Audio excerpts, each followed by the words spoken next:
Obama, of course, will expect the new defense secretary, whoever that might be, to presumably continue to pursue a normal military-to-military relationship with China. And there's even been some forward progress on that.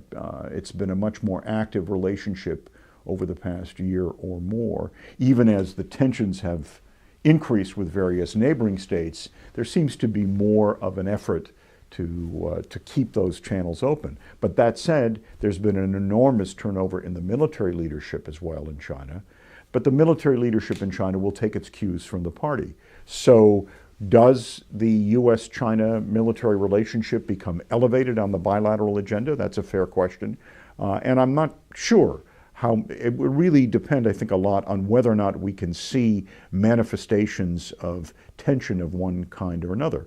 Remember also that President Obama has made very, very clear that his priority and his preference would be, as he calls it, nation building at home, which isn't to the exclusion of East Asia, quite the contrary. But I think that, in some circles there's some belief that, well, the U.S. is now going to try to heighten the pressures against China, even in the military area. I think objectively speaking, there are real limits to that, unless you really, really want to trigger something potentially much nastier. And I don't think that that's what Obama's preferences would be, quite the contrary.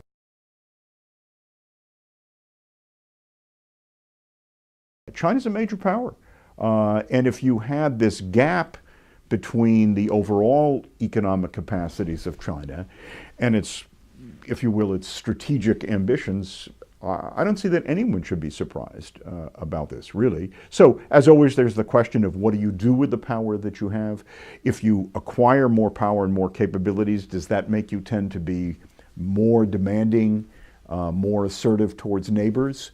Or do you simply see this as the way in which China's interests will be better respected? But, it is a fair question, and it may, if anything, still be a question mark that we have over what their goals and activities will be over the longer term. But they're talking about it, they're planning for it. And, the question in part for the United States, as well as for China's neighbors, is this a military that will seek cooperation with neighboring states, will seek to broaden the basis for U.S.-China relations in various areas where there are overlapping interests?